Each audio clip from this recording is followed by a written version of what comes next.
चलो मित्रों, हवे આપણે માનવ દેહ ધર્મ વિદ્યાના પાઠ તરફ જઈશું। એમાં 16મો પાઠ ડિલીટ કરેલ છે। પાછળથી આપણે નીટને અનુલક્ષીને વાત કરીશું, બરાબર। અત્યારે હાલ જે પાઠ પરીક્ષામાં છે એની વાત કરીશું। તો અહીંયા આપણને વનસ પ્રાણી દેહ ધર્મ વિદ્યા, માનવ દેહ ધર્મ વિદ્યા, હ્યુમન ફિઝિયોલોજી વિભાગની અંદર પાચન અને અભિશોષણ 16મું પ્રકરણ રદ કરેલ છે। તો પરીક્ષાની અંદર પ્રશ્નો પૂછાવાના નથી, એ આપણે પાછળથી ભણીશું। અત્યારે હાલ 17મું ચેપ્ટર આપણે ભણીશું, શ્વાસોશ્વાસ અને વાયુઓનો વિનિમય। 17, 18, 19 કમ્પ્લીટલી સંપૂર્ણ અભ્યાસક્રમમાં મૂકેલ છે। તો આપણે અહીંયા વાત કરીએ શ્વાસોશ્વાસ અને વાયુઓની આપલેની વાત કરવી છે। તો દરેક સજીવની અંદર ચયાપચયની ક્રિયાઓ ખૂબ આવશ્યક છે। ચય વત્તા અપચય, સંશ્લેષણ થવું અને અપચય મીન વિઘટનની પ્રક્રિયાઓ થવી, આ ક્રિયાઓ ચાલતી હોય છે। પણ શક્તિ ઉત્પન્ન કરવા માટે આપણા શરીરમાં અપચય એટલે કે કોષીય શ્વસનની ક્રિયાઓ થતી હોય છે। તો બધી પ્રક્રિયાઓમાં એ શક્તિનો ઉપયોગ થાય છે। તો શક્તિ ઉત્પન્ન કરવા માટે અપચય એટલે કે કોષીય શ્વસન થાય છે, એના દ્વારા થાય છે, અને એ શક્તિ બધી જ આપણી ક્રિયાઓ કરવા માટે ઉપયોગમાં આવતી હોય છે। તો આ કોષીય શ્વસનની પ્રક્રિયા દરમિયાન આપણે જોઈએ તો કોષમાં 3 ક્રિયાઓ ચાલે। નિયંત્રિત પ્રક્રિયા દ્વારા શક્તિ ઉત્પન્ન થાય, ગ્લાયકોલિસિસની પ્રક્રિયા, ક્રેબ્સ ચક્ર, ઓક્સિડેટિવ ફોસ્ફોરીકરણ આપણે અગાઉ ભણીને આવ્યા છીએ। તો આ 3 તબક્કા દ્વારા ગ્લુકોઝનું ઓક્સિડેશન થાય છે। શું થાય છે? ગ્લુકોઝનું ઓક્સિડેશન થઈ શક્તિ મુક્ત થાય। વત્તા શું મુક્ત કરશે? કાર્બન ડાયોક્સાઇડ મુક્ત કરે છે। તો આપણે ભણીને આવ્યા છીએ, એક ગ્લુકોઝના અણુનું દહન થાય 6 CO2 ઉત્પન્ન થયેલા હતા, બરાબર। તો એ જ CO2 આપણા કોષ માટે ઝેરી છે, વિષકારી છે, એટલે આપણા શરીરમાંથી એને શું કરવું પડે? દૂર કરવું જરૂરી છે। કોની જરૂર પડે? ઓક્સિજનની જરૂર છે। એટલે ઓક્સિજન ઓક્સિડેટિવ ફોસ્ફોરીકરણની પ્રક્રિયા હોય કે ક્રેબ્સ ચક્રની પ્રક્રિયા હોય, તો ઓક્સિજન લઈએ છીએ, CO2 આપણે મુક્ત થાય છે અને બહાર કાઢીએ છીએ। તો ઓક્સિજન લેવાની ક્રિયા અને CO2 બહાર નિકાલ કરવાની ક્રિયા, બરાબર, એ મેળવવામાં આ માટે એક વિશિષ્ટ તંત્ર છે આપણા શરીરમાં। કે ઓક્સિજન લેવાનો, CO2 બહાર કાઢવા માટે એક વિશિષ્ટ તંત્ર છે, શ્વસન તંત્ર। કયું છે? શ્વસન તંત્ર। અને આ શ્વસન તંત્ર દ્વારા એ વાયુઓ ઓક્સિજન લેવાની અને CO2 બહાર કાઢવાની ક્રિયા શક્ય બને છે। એટલે આપણે કહી શકીએ કે ઓક્સિજન લેવા, CO2 બહાર નિકાલ કરવા માટે એક વિશિષ્ટ તંત્ર છે, કયું? શ્વસન તંત્ર। હેતુલક્ષી પ્રશ્ન બી બની જશે, વિશિષ્ટ તંત્ર કયું? શ્વસન તંત્ર આવેલું હોય છે। હવે આ જે શ્વસન તંત્ર છે તે વાયુઓનો માર્ગ બનાવે છે। શું બનાવે છે? વાયુનો શ્વાસની ક્રિયા થાય છે શ્વસન તંત્રમાં। તો આપણે નાક દ્વારા ઓક્સિજન લઈએ છીએ, બરાબર, શ્વાસ નળીમાં થઈને નાની નાની વાહિનીઓ, શ્વાસવાહિકામાં થઈને છેવટે ક્યાં પહોંચે છે? ફેફસામાં પહોંચે છે। આ વહનનો માર્ગ છે। અને ઉચ્છ્વાસ પણ એટલે CO2 પણ બહાર નિકાલ કરે છે। તો વહન શ્વસન તંત્રનો માર્ગ શ્વાસ અને ઉચ્છ્વાસ છે। ઓક્સિજન લેવા માટેનો માર્ગ, CO2 બહાર કાઢવા માટેનો માર્ગ છે, બરાબર। વાયુઓની આપલે 2 સ્તરે થઈ રહી છે આપણા શરીરમાં। ઓક્સિજન લેવાનો, CO2 આપી દેવાનો, ઓક્સિજન લેવાનો, CO2 આપવાનો। આ વાત વિનિમય વાયુઓની આપલે 2 સ્તરે થાય છે। એક કોષીય સ્તરે થાય છે, એક ક્યાં થાય છે? આપણા કોષીય સ્તરે। બીજી ફુફ્ફુસીય સ્તરે થાય છે। તો અહીંથી હવા જ્યારે આપણા ફેફસામાં જાય છે ત્યારે ફેફસા ફૂલે એટલે ફુફ્ફુસ કોષો અને આપણા વાતાવરણ વચ્ચે, રુધિર વચ્ચે આપલે થઈ જાય છે। કે વાતાવરણનો ઓક્સિજન ફેફસાના કોષોના સ્તરે પાતળી દિવાલમાં થઈ રુધિરમાં જાય, રુધિરમાંથી CO2 બહાર નીકળે, આપલે થઈ જાય। ચલો, રુધિરમાંથી CO2 વહન પામતો ક્યાં જાય છે? ચલો જુઓ, અહીંયા જુઓ, કોષીય સ્તરે છે। અહીંયા આપણે વાતાવરણમાંથી ઓક્સિજન દાખલ થયો ફેફસામાં, તો રુધિર વચ્ચે આપલે થઈ CO2 O2ની જો થઈ આ ફુફ્ફુસીય સ્તરે આપલે થઈ કહેવાય। પછી ત્યાંથી રુધિર દ્વારા O2 વહન પામીને કોષોમાં આવ્યો, કોષોની અંદર ઓગળીને અંદર જાય, CO2 ઓગળીને અંદર આવે રુધિરમાં। તો કોષીય સ્તરે આપલે થઈ જુઓ, કોષમાં જેલો ઓક્સિજન આ 3 ક્રિયાઓમાં વપરાય। અને આ પ્રક્રિયાને અંતે CO2 ઉત્પન્ન થાય છે, બરાબર. તો બે સ્તરે આપલે થઈ રહી છે, એક ફુફ્ફુસીય સ્તરે આપલે થાય છે, બીજી કોષીય સ્તરે આપલે થતી હોય છે. આ સમગ્ર પ્રક્રિયા શ્વસનના મથાળા નીચે થાય છે. શ્વસનની જે પ્રક્રિયા છે એ સમગ્ર પ્રક્રિયા શ્વસન નીચે થઈ રહી છે. જો શ્વસન ના થતું હોય તો ઓક્સિજન લેવાનું કે CO2 બહાર કાઢવાની કોઈ જરૂર પડે નહીં. એટલે શ્વસનના મથાળા નીચે આ આપલેની ક્રિયાઓ થતી હોય છે. તો આપણા માનવની અંદર આપણે વાત કરીએ કે ભાઈ માનવ શરીરની અંદર ઓક્સિજન પૂરો પાડવા અને CO2 દૂર કરવા માટે પરિવહન તંત્ર અને શ્વસન તંત્ર બંને આવેલા હોય છે. તો આપણા શરીરની અંદર આ જે ઓક્સિજન જે મેળવવા માટે અને CO2 દૂર કરવા માટે બે તંત્રો છે. ફેફસા, આપણા કોષમાં CO2 તો ઓક્સિજનની જરૂર છે. તો ચલો ફેફસા અને કોષો વચ્ચે અંતર છે. તો હવે ફેફસાથી ઓક્સિજન કેટલી રીતે પહોંચે? તો રુધિર દ્વારા પહોંચે છે. કોણ છે? રુધિર પરિવહન તંત્ર છે, એના દ્વારા ઓક્સિજન કોષો સુધી પહોંચે છે. અને કોષોમાં 3 ક્રિયાઓ થઈ છે. ક્રેબ્સ ચક્ર, ગ્લાયકોલિસિસ, ક્રેબ્સ ચક્ર, ઓક્સિડેટિવ ફોસ્ફોરીકરણ દરમિયાન CO2 ઉત્પન્ન થયો. એ CO2 અહીંયા બહાર નીકળે છે અને રુધિર દ્વારા વહન પામીને ફેફસા સુધી આવે છે. બોલો, વચ્ચે કઈ તંત્ર આવ્યું? પરિવહન તંત્ર આવતું હોય છે. તો આપણે કહી શકીએ કે ભાઈ ઓક્સિજન મેળવવા અને CO2 દૂર કરવા માટે બે તંત્રો છે. એક આખું તંત્ર આપણું નાકથી મોડી ફેફસા સુધીનું શ્વસન તંત્ર, બરોબર. બીજું વચ્ચે કયું? કોષો વચ્ચે કયું તંત્ર છે? પરિવહન તંત્ર છે. બીજું કયું છે? પરિવહન તંત્ર છે. રુધિર પરિવહન તંત્ર છે, એના દ્વારા આપલે થઈ રહી છે. તો આ બે તંત્રો આવેલા હોય છે. આપણે તો અહીંયા શ્વસન તંત્ર વાયુઓનું વાતાવરણ રુધિર વચ્ચે આપલે કરતું હોય એવા અંગો ધરાવે છે. તો આ વાતાવરણ છે અને આ જે રુધિર છે એમના વચ્ચે, આ રુધિર અને આ વાતાવરણ વચ્ચે આ એક તંત્ર છે અહીંયા જે શ્વસન તંત્ર છે. તો રુધિર અને વાતાવરણ વચ્ચે વાયુઓની આપલે કરતું તંત્ર એટલે કયું છે? શ્વસન તંત્ર. ફેફસા છે મેઇન ત્યાં મુખ્ય અંગ તરીકે, બાકીની નળીઓ તો વહન કરવાવાળી છે, બરાબર. એવી જ રીતે આપણે કહી શકીએ કે રુધિર એ વાયુઓનું ફેફસા અને કોષો વચ્ચે વહન કરાવે છે. તો ફેફસા છે અને આ કોષ છે, એમના વચ્ચે વાયુઓનું વહન કોના દ્વારા થયું? તો આ રુધિર પરિવહન છે એના દ્વારા થતું હોય છે. એટલે બે તંત્રો છે. એક શ્વસન તંત્ર છે, એ શ્વસન તંત્ર વાતાવરણ અને રુધિર વચ્ચે વાયુઓની આપલે કરવા માટે આ વાતાવરણ છે. તો વાતાવરણ અને રુધિર વચ્ચે આપલે કરવા માટે તંત્ર છે કયું? ફેફસા ધરાવતું શ્વસન તંત્ર છે. ફેફસા અને કોષો વચ્ચે વાયુઓની આપલે કોના દ્વારા થાય છે? રુધિર દ્વારા થાય છે. એટલે રુધિર પરિવહન છે. આ બે તંત્રો કામ કરી રહ્યા છે અહીંયા, બરાબર. તો આપણે શ્વસન કોને કહેવાય? તો વાતાવરણ, રુધિર અને કોષો વચ્ચે વાયુઓની આપલે એટલે શ્વસન. વાતાવરણ, રુધિર અને કોષો વચ્ચે જે વાયુઓની આપલે છે એને આપણે શ્વસન કહીશું. તો વાતાવરણ અને રુધિર વચ્ચે આપલે કોને કરી? ફેફસા દ્વારા થઈ.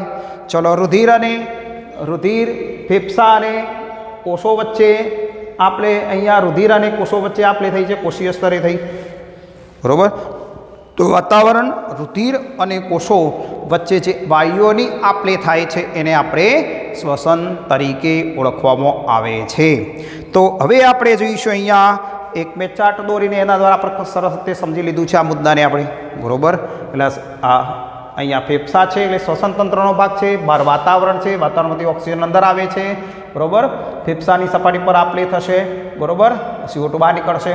તો ઓક્સિજન ક્યાં જશે? રુધિર વચ્ચે આપલે થઈ, CO2 અહીંયા આવી ગયો, બરાબર. રુધિર દ્વારા વહન પામીને O2 ક્યાં આવ્યો? ફેફસા કોષો વચ્ચે આપલે થઈ, કોષમાં અંદર ઓક્સિજન દાખલ થયો, CO2 બહાર આવ્યો.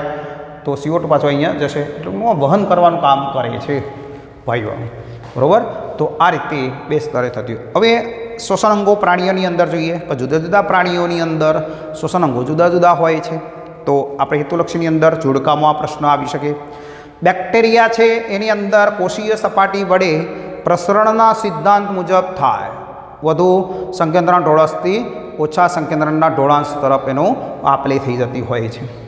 વાદળી એટલે કે સછિદ્ર સમુદાયના છે. કોષ્ટાંતરીછા હાઇડ્રા, પટ્ટીકૃમિ, પૃથુકૃમિ સમુદાય. પટ્ટીગ્રાની અંદર અજારક શ્વસન થાય છે, થઈ શકે છે, બરાબર. અજારક શ્વસન થાય છે. તો વાદળી, હાઇડ્રા અને પટ્ટીકૃમિ શરીરની સપાટી વડે પ્રસરણ દ્વારા થતી હોય છે આપણે. ચલો અળસિયું તો ભેજવાળી જમીનમાં રહે છે, કીટીકયુક્ત ત્વચા દ્વારા કરે છે. ચલો કીટક એટલે વંદો ભણી રહ્યા છીએ આપણે, શ્વસન નલિકા અને શ્વસન છિદ્રો છે, બરાબર. વીંછી કરોડિયાની અંદર ફેફસા પોથી હોય, બુકલંગ કહીએ છીએ, ચોપડીના પત્તાની માફક ફેફસાના જે કોષો બધા ગોઠવાયેલા હોય છે. ચલો જલીય સંધિપાદ મૃદુકાય પાયલા છે, એની અંદર ઝાલર હોય છે, બરાબર. સાગરકોટા તારા માછલી સમુદ્ર તારા કહીએ છીએ. જલ પરિવહન તંત્ર નાલીપગ છે, એની અંદર રુધિર નથી, જલ પરિવહન તંત્ર ચાલે છે, એના દ્વારા કોષોને ઓક્સિજન પહોંચાડે છે. માછલી ટેટપોળ ઉભયજીવીના ડીમ છે, એની અંદર ઝાલર દ્વારા શ્વસન કરે છે. દેડકાની અંદર 3 શ્વસન અંગ છે, ત્વચા છે, મુખકંઠનાલીય ત્વચા છે અને ફેફસા દ્વારા શ્વસન કરે છે. 3 શ્વસન અંગ છે દેડકાની અંદર. ચલો સાપ, પક્ષીઓ, મનુષ્ય છે, બરાબર, એની અંદર ફેફસા દ્વારા શ્વસન કરે છે. તો આ બધા પ્રાણીઓ અને એના શ્વસન અંગો કયા છે, એના અવયવોની આપલે કરવા માટે એની વાત કરે છે. હવે આપણે માનવના શ્વસન તંત્રની આપણે વાત કરીએ કે હ્યુમન ફિઝિયોલોજી ભણી રહ્યા છીએ, એટલે આપણે માનવ શ્વસન તંત્રની વાત કરીશું હવે, બરાબર.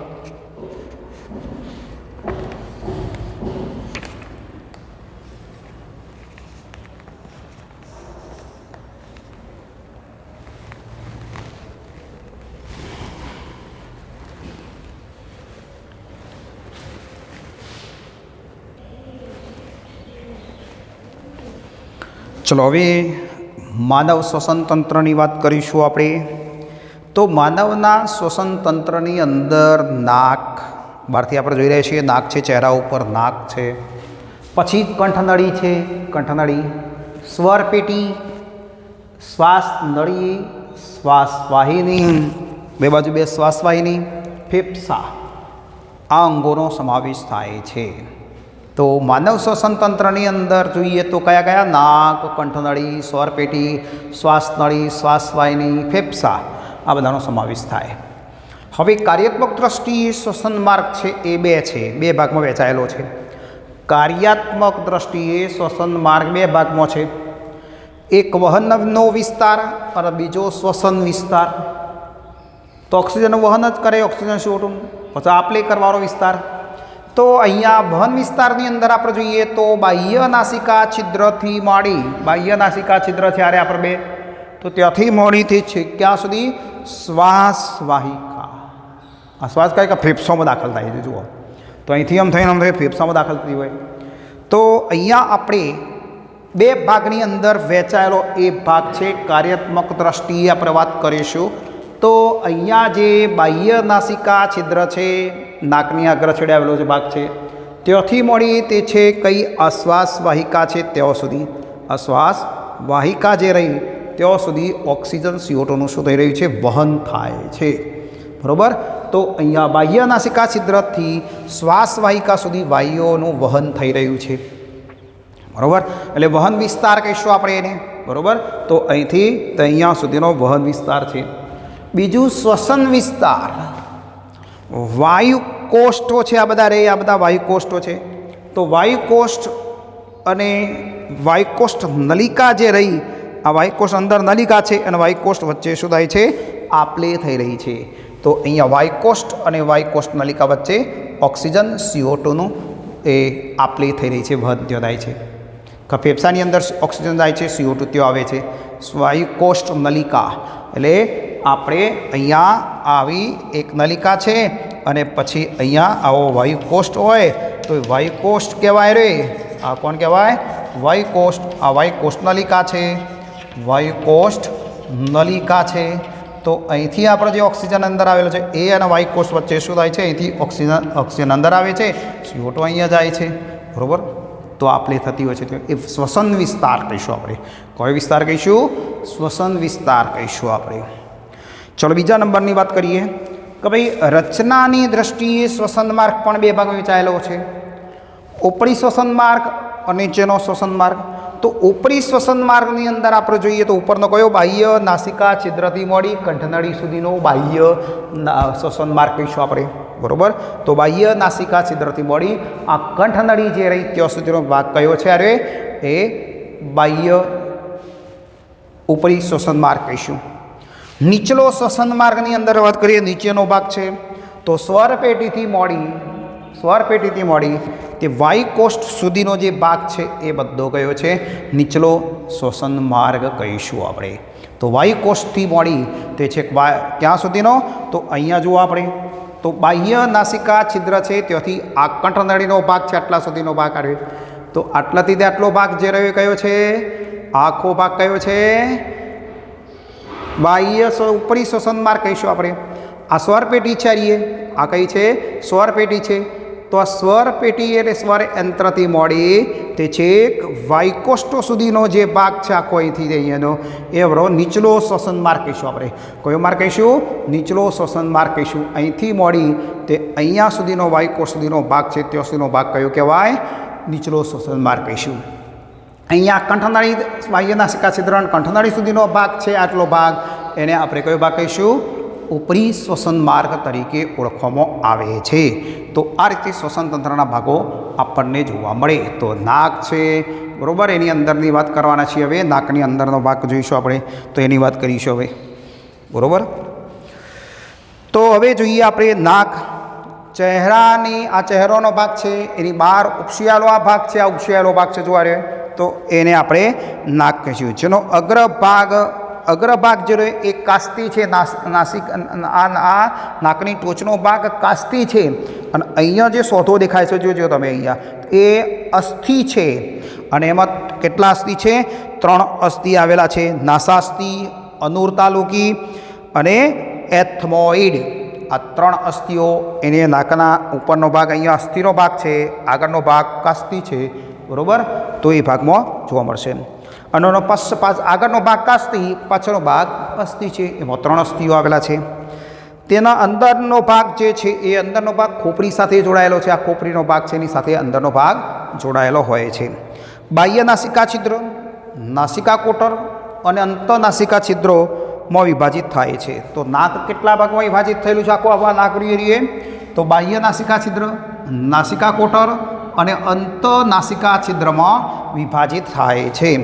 તો બાહ્ય નાસિકા છિદ્રની પહેલી વાત કરીએ તો નાકની અગ્રભાગે અગ્ર તરફ 2 છિદ્રો આવેલા છે, એને બાહ્ય નાસિકા છિદ્ર કહીશું. અને 2 નાસિકા છિદ્ર પટલ દ્વારા જુદા પડે છે, વચ્ચે પડદો છે અને એના દ્વારા જમણું અને ડાબું નસકોરા જુદા પડે છે.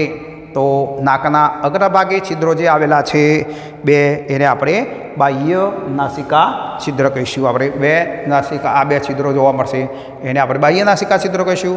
અને વચ્ચે પડદો છે પટલ, એના દ્વારા 2 જમણું અને ડાબું છિદ્ર જુદા પડે છે.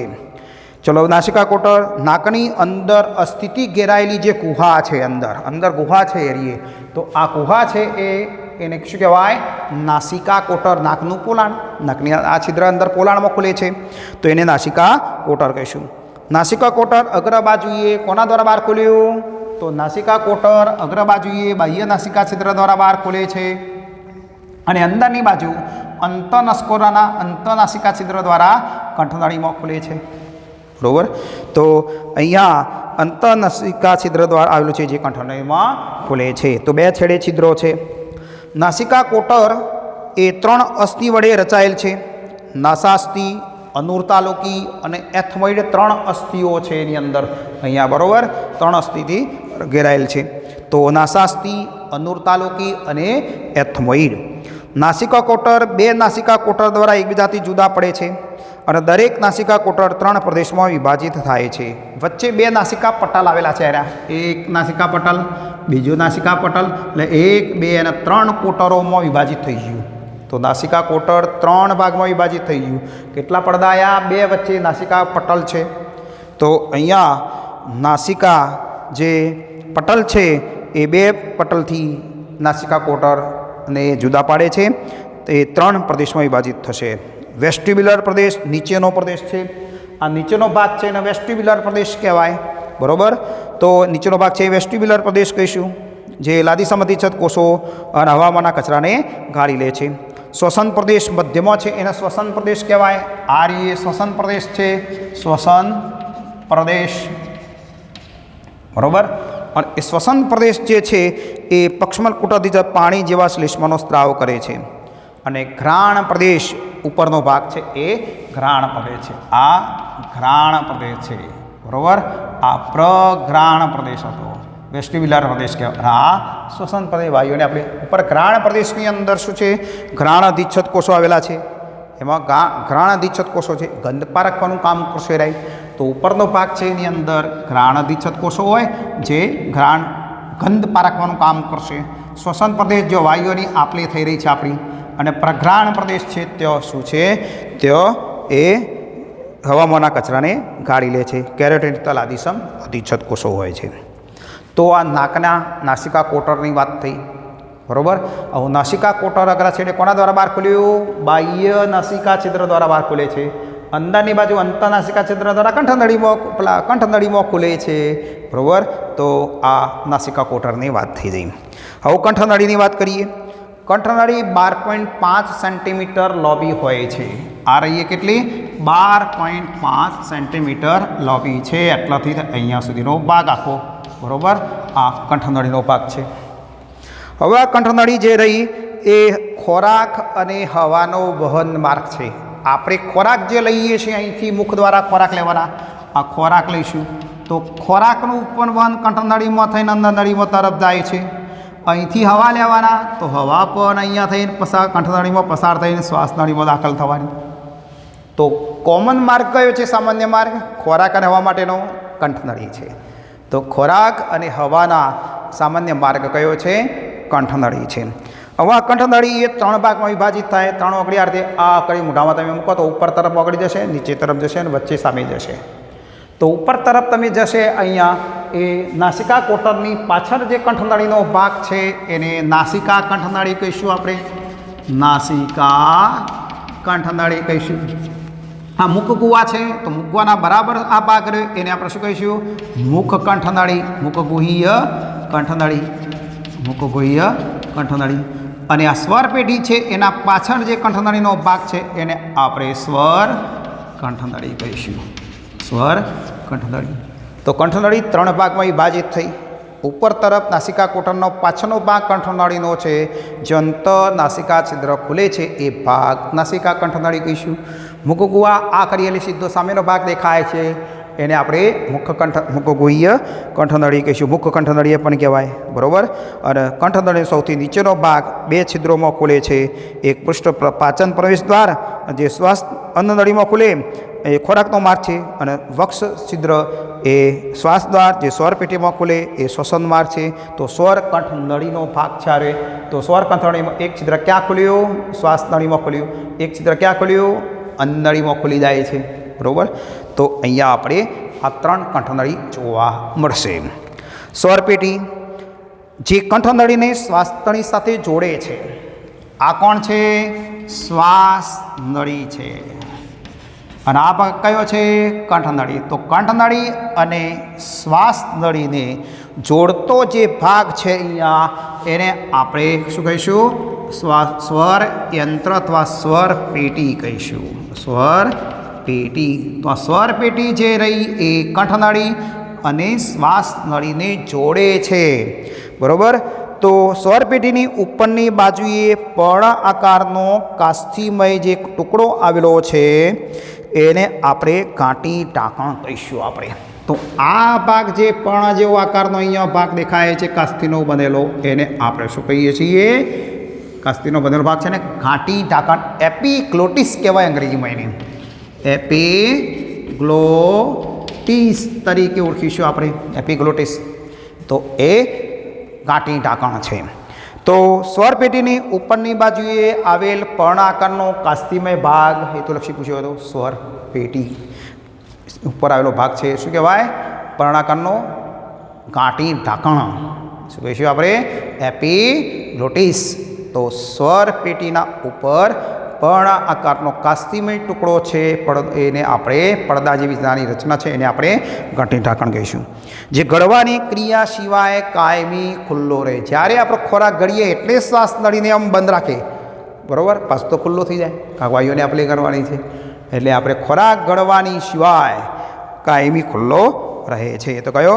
ગાંઠી ઢાંકણનો ભાગ ખુલ્લો રહે છે. સ્વર પેટીનું શ્લેષ્મ સ્તર સ્વરદંડ ધરાવે છે. અને જેમની કંપન ક્ષમતાને લીધે અવાજ ઉત્પન્ન થાય છે, અંદર તંતુઓ છે એ વાઇબ્રેટ થાય છે એટલે અવાજ ઉત્પન્ન થાય, કંપન એટલે આંદોલિત થાય એટલે શું થશે? અવાજ ઉત્પન્ન થાય છે. સ્વર પેટી એ C3 અને C6 કશેરુકાના વિસ્તારમાં આવેલી હોય છે. તો આપણી સ્વર પેટી જે રહી એ પાછળ કશેરુકાઓ છે તો C3 અને C6 કશેરુકાના વિસ્તારમાં આવેલી હોય છે. તો સ્વર પેટી કઈ કશેરુકાના વિસ્તારમાં આવેલી છે એ તો લક્ષી પ્રશ્ન કેટલી વખત મૂકેલો હોય તો C3 ત્રીજા નંબરની ગ્રીવા કશેરુકા અને છઠ્ઠા નંબરની ગ્રીવા કશેરુકા, આ 3 અને 6ના વચ્ચે આપણી સ્વર પેટી આવેલી હોય છે. આ સ્વર પેટી ત્યાં ગોઠવણી કશેરુકો છે નાની નાની ગળામાં, એને ગ્રીવા કશેરુકા કહીશું. અને ગ્રીવા કશેરુકા કઈ? ત્રીજી અને છઠ્ઠીના વચ્ચે આ સ્વર પેટી આવેલી હોય છે. હવે જોઈએ આપણે શ્વાસ નળીની વાત કરીશું. હવે કયો ભાગ જોઈશું આપણે? આ શ્વાસ નળીની આકૃતિ આપણે દોરતા જઈશું અને સમજી લઈએ બધા ભાગો એના, બરોબર?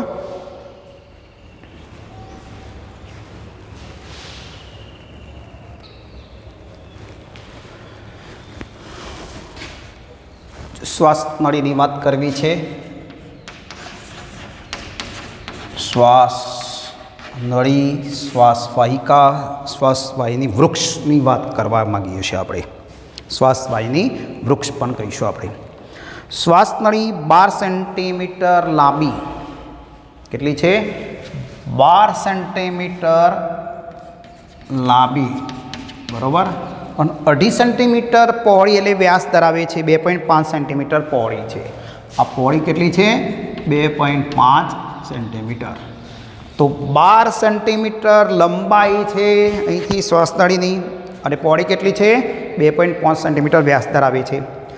સ્વર પેટીથી ઉદરીય ગુહાના મધ્ય ભાગ સુધી લંબાયેલી હોય. સ્વર પેટીથી તે ઉદર ગુહા જે રહી આપણી ઉરસ ગુહા, એ ઉરસ ગુહાના કયા ભાગ સુધી? મધ્ય ભાગ સુધી, છેક સુધી નહીં, મધ્ય ભાગ સુધી લંબાયેલી છે અને 2 શાખામાં વિભાજિત થાય છે.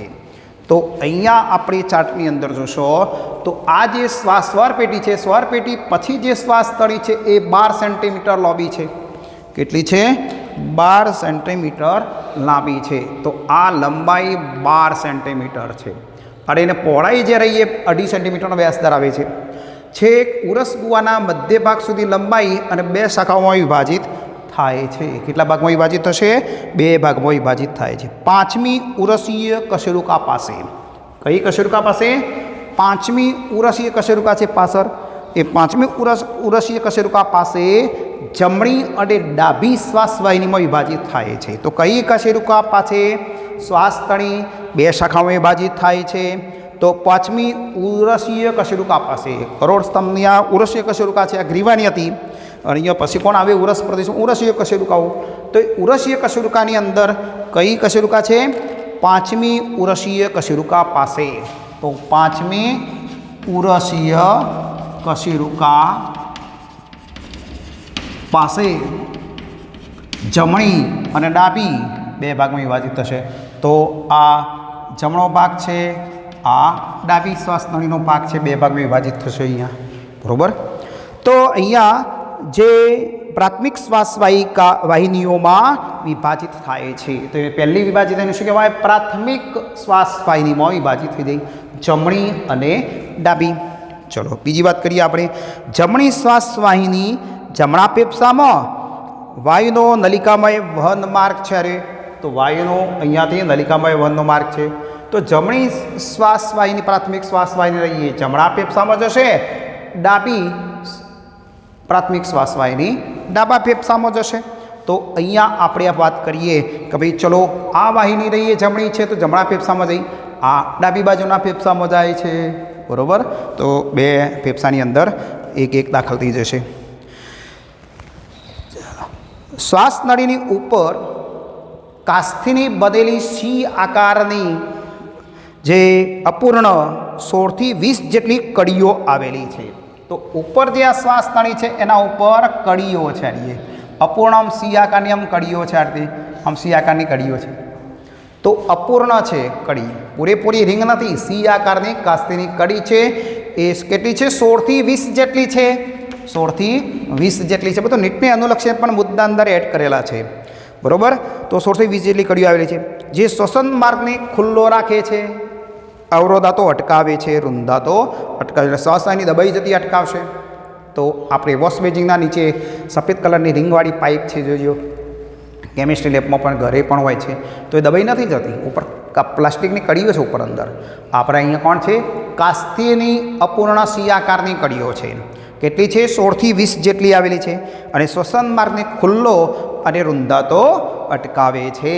તો આ શ્વાસનળી અને શ્વાસવાહિની ઉપર આવી સી આકારની કડીઓ આવેલી હોય છે. જમણી પ્રાથમિક શ્વાસવાહિની વધુ સીધી, ટૂંકી અને પહોળી હોય છે. તો અહીંયા આપણે આમ રહીએ કે આ જમણી બાજુનો ભાગ છે, પહોળો છે, આ સોકડો છે, તો આ સીધી, ટૂંકી અને પહોળી છે એ કઈ છે? જમણી. આ જમણી, આપણે આમ જોઈએ એટલે જમણી બાજુની વાત કરીએ, આ ડાબી બાજુની વાત કરીએ છીએ અહીંયા, બરાબર. તો જમણી શ્વાસવાહિની આવી છે. જ્યારે અહીંયા જ્યારે પ્રાથમિક શ્વાસવાહિનીઓ ફેફસામાં પ્રવેશી નાની શ્વાસવાહિનીઓમાં વિભાજિત થાય છે. ફેફસામાં જઈને પાછી વિભાજિત થઈ જુઓ તો એને કયું નામ આપ્યું? દ્વિતીય શ્વાસવાહિની કહીશું આપણે. એને કઈ શ્વાસવાહિની કહીશું? ફેફસામાં જઈને 2 શાખામાં વિભાજિત થઈ અને દ્વિતીય શ્વાસવાહિની કહીશું. હવે આ દ્વિતીય શ્વાસવાહિની જે ફેફસાના દરેક ખંડ માટે હોય છે, તે ફેફસાના અંદર ખંડો છે, એક ખંડ, દરેક ખંડમાં એક આ દ્વિતીય શ્વાસવાહિની દાખલ થશે. પાછી અંદર જઈને પાછી બીજી શાખામાં વિભાજિત થશે, તો દ્વિતીય શ્વાસવાહિનીઓ સતત શાખિત બનતી જાય છે અને વધુ નાની શ્વાસવાહિનીનું નિર્માણ કરે છે, જેને આપણે કહીએ છીએ તૃતીય શ્વાસવાહિની કહીશું. તો આ દરેક ફેફસાના ફૂફૂસ ખંડમાં દાખલ થાય છે અને પછી શાખામાં વિભાજિત થાય છે. એને તૃતીય શ્વાસવાહિની, નાની નાની શાખાઓમાં વિભાજિત થાય છે. હવે આ શ્વાસવાહિનીઓ શ્વાસવાહિકાઓમાં વિભાજિત થાય છે. તો આ શ્વાસવાહિકાઓ નાની નાની નલિકાઓ વિભાજિત થાય છે, જેને અંત્ય સૂક્ષ્મ શ્વાસવાહિકા કહીશું. નાની વાળ જેટલી કેશિકાઓમાં નાની નાની વાહિકાઓમાં વિભાજિત થાય છે, એને આપણે કહીશું અંત્ય સૂક્ષ્મ શ્વાસવાહિકા કહીશું. આપણે છેલ્લી અંતિમ શ્વાસવાહિકા કહીશું આપણે એને, બરાબર.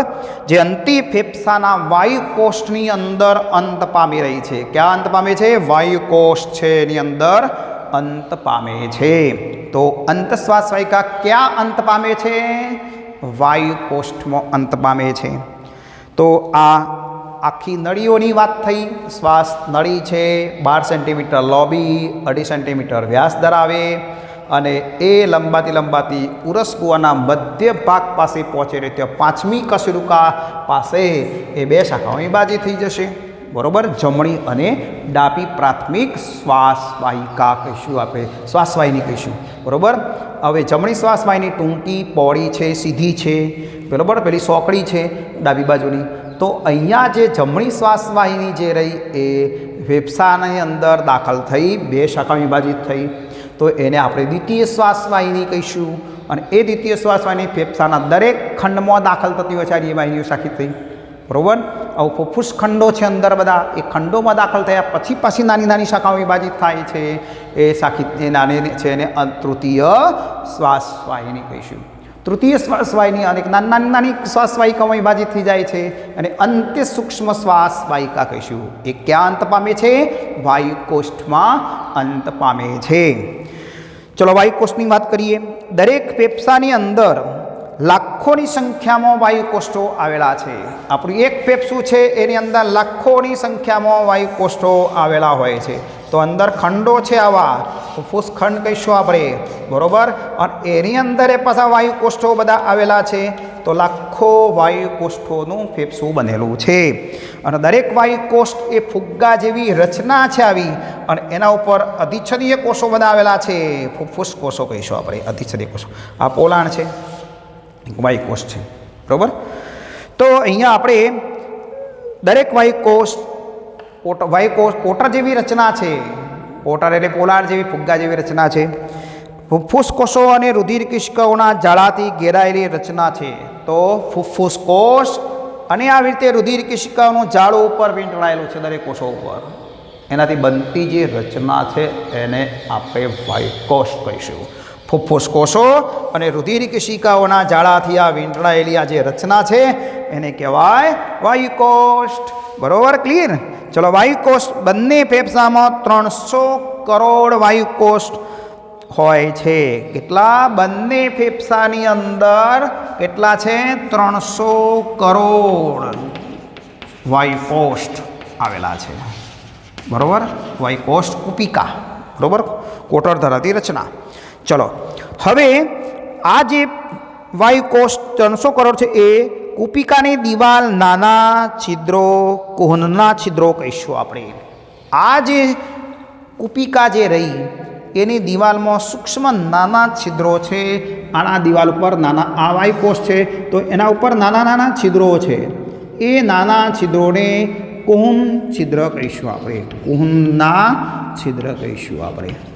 બરોબર, તો વાયુકોષ જે રહ્યા એ દિવાલમાં નાના છિદ્રો છે એને કુહનના છિદ્રો કહીશું આપણે. તો આ રીતે આટલી બધી રચના ડિટેલમાં આપણને જોવા મળશે વાયુકોષ. ટૂંકમાં આપણે અહીંયા વાયુકોષ એટલે ફૂફૂસ કોષો અને રુધિર કેશિકાથી ઘેરાયેલી રચના, જેને વાયુકોષ કહેવાય. બંને ફેફસામાંથી 300 કરોડ જેટલા વાયુકોષો આવેલા હોય છે અને એ જ વાયુઓની આપલે કરે છે દરેક વાયુકોષ. દરેક વાયુકોષની અંદર ઓક્સિજન આવે એટલે હવાની માફક ફૂલવાના છે, જેમ ફુગ્ગો ફૂલાઈને ફૂલવાના, અને ત્યાંથી ઓક્સિજન ઓગળીને અંદર રુધિરમાં જશે, રુધિરમાંથી CO2 બહાર આવશે. બરાબર, આપલે કરી નાખશે. બોલો, ક્લિયર? વાયુકોષ આ કામ કરી રહ્યું છે. હવે આપણે જોઈએ શ્વાસ નળીની શાખાઓ, જેવી કે કઈ શાખાઓ પડી શ્વાસ નળીની? બોલો, પ્રાથમિક શ્વાસવાહિની, દ્વિતીય શ્વાસવાહિની, તૃતીય શ્વાસવાહિની, અંત્ય સૂક્ષ્મ શ્વાસવાહિકા, વાયુકોષ નળી. બરાબર, અને વાયુકોષો છે. તો અહીંયા અંત્યશ્વાસથી રચાતી આ જે રચના છે અંતિમ સુધી, આટલા સુધી જે રચાઈ છે આ રચના આખી, એને શું કહેવાય? શાખાઓ છે. જેમ ડાળી પર શાખાઓ અને છેલ્લે પર્ણો આવે એવી રચના છે. એટલે આને કહેવાય શ્વાસવાહિની વૃક્ષ કહીશું આપણે. શું કહીશું? શ્વાસવાહિની વૃક્ષ કહીશું આ રચનાને. તો શ્વાસવાહિની વૃક્ષ તરીકે ઓળખીશું. પેલી બાજુ એ શાખા રીતે નીકળતી હોય. બરાબર, તો આ શ્વાસવાહિની વૃક્ષ જે છે થઈ ગયું. જેમ ઝાડ ઉપર, લીમડા ઉપર, કોબા પર ડાળીઓ નીકળતી હોય, શાખાઓ નીકળી જાય, ઉપર છેલ્લે પર્ણ આવે, એવી રચના છે. એટલે શ્વાસવાહિની વૃક્ષ કહીશું. ચલો, હવે ફેફસાની વાત કરી લઈએ આપણે.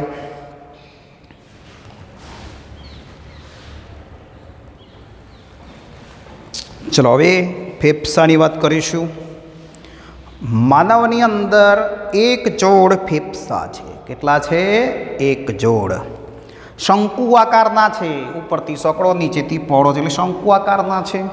બરાબર, જે ઉરસીય ગુહાની અંદર આવેલા હોય છે. કઈ ગુહા કહેવાય? ઉરસીય ગુહા. નીચે ઉદર ગુહા, વચ્ચે ઉરોદર પટલ. તો ઉરસીય ગુહાની અંદર આવેલા છે ફેફસા આપણા. બરાબર, પાંસળી પિંજર દ્વારા રક્ષાયેલા હોય છે. તો પોસળી પિંજર છે આપણું, પોસળી પિંજરથી શું થયેલા હોય? રક્ષાયેલા છે.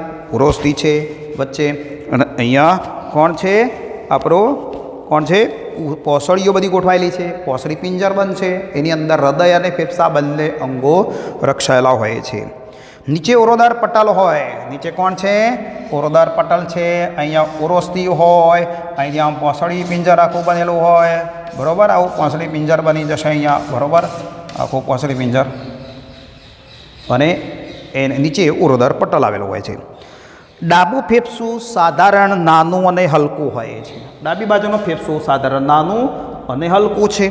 બરાબર, તો જેને આપણે આ ફેફસા, જે દરેક ફેફસા 2 આવરણ દ્વારા સુરક્ષિત છે. કેટલા આવરણ છે ઉપર? 2 આવરણ છે. અંતઃ ફુફ્ફુસ આવરણ, બાહ્ય ફુફ્ફુસ આવરણ.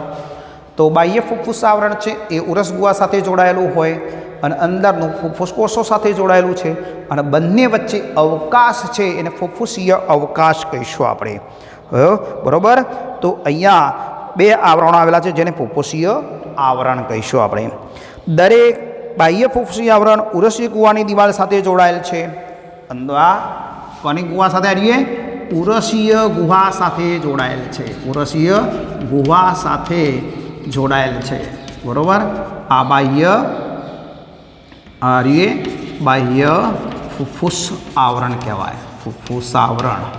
બરાબર, અંદરનું જે ફુફ્ફુસ આવરણ છે અંતઃ ફુફ્ફુસ આવરણ. અંતઃ ફુફ્ફુસ આવરણ એ ફુફ્ફુસ કોષો છે એની સાથે આવરે જે જોડાયેલું છે. બરાબર, અને 2 સ્તરની વચ્ચે સાંકડી ગુહા છે એને ફુફ્ફુસીય ગુહા કહીશું આપણે. આ વચ્ચે અવકાશ એનું શું કહેવાય? ફુફ્ફુસીય ગુહા કહીશું આપણે, એ ગુહાની અંદર પ્રવાહી ભરેલું છે.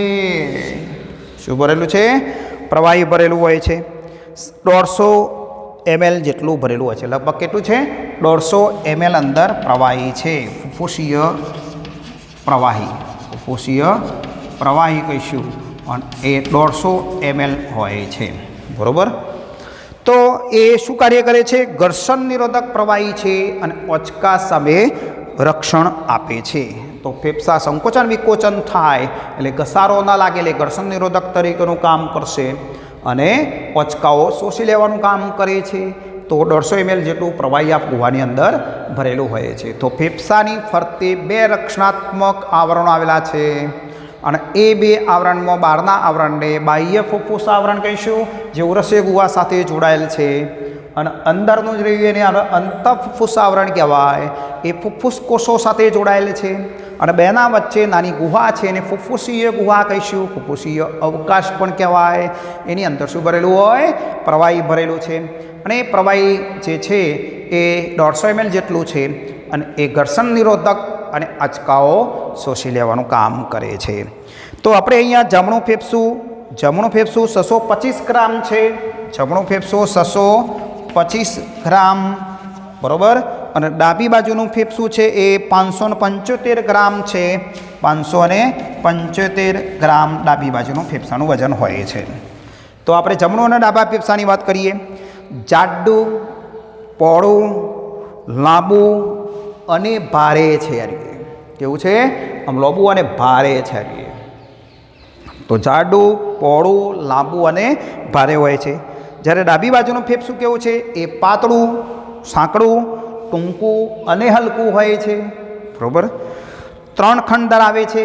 જમણું ફેફસું છે 3 ખંડ છે, 2 ફાટ છે. જુઓ, એક ત્રોસી ફાટ છે અને આડી ફાટ છે. જુઓ, તો એક ખંડ, બીજો ખંડ, ત્રીજો ખંડ. તો ઉપરી ખંડ, મધ્ય ખંડ, અધખંડ 3 ખંડમાં વિભાજિત થાય છે. જ્યારે ડાબી બાજુના ફેફસામાં એક જ ફાટ આવેલી છે, ત્રોસી એકલી જ ફાટ છે, આડી ફાટ ગેરહાજર હોય છે. એટલે ફેફસાના 2 ખંડ પડ્યા, ઉપરી ખંડ અને અધખંડ. ચલો, હૃદય ખાંચ. જો હૃદય આવેલું છે તો ગેરહાજર છે. અહીંયા જમણા ફેફસાની અંદર ખાંચ છે જ નહીં, કઈ બાજુ તો હૃદય જ નથી, એટલે હૃદય ખાંચ ગેરહાજર છે. ડાબી બાજુના ફેફસામાં જો તો ખોચો પડેલો છે, જેને કહેવાય શું કહીશું? હૃદયની ખાંચ. હૃદય ખાંચ નહીં, ધ્યાન રાખજો, એ અલગ શબ્દ છે. હૃદયની અંદર જમણા અને ડાબા, જમણું અને કર્ણક અને આપણે કર્ણક અને ક્ષેપકના વચ્ચે ખાંચ છે, એને આપણે હૃદ ખાંચ કહીશું. અહીંયા હૃદયનો ખોચો છે, હૃદયને ગોઠવ્યો છે તેઓ, તો હૃદયને ગોઠવવા માટેની જગ્યા છે અહીંયા ત્યાં, એટલે એ ખોચો છે ફેફસામાં, એને હૃદયની ખાંચ કહીશું આપણે. બરાબર. તો હૃદય ખાંચ ગેરહાજર છે જમણા ફેફસામાં. ડાબા ફેફસામાં હૃદય ખાંચ આવેલી હોય છે. તો આપણે આ રીતે જમણું અને ડાબું ફેફસું જોવા મળશે. તો આ બધા આપણા માનવના બધા શ્વસન અંગોની આપણે વાત કરી લીધી. કયા કયા શ્વસન અંગો ભણ્યા છે? નાક, કંઠનળી, સ્વરપેટી, બરાબર, શ્વાસનળી અને ફેફસાની આપણે વાત કરી દીધી ડિટેલમાં. બરાબર. હવે આગળ શ્વાસોશ્વાસની ક્રિયા આપણે ભણીશું આવતા લેક્ચરમાં.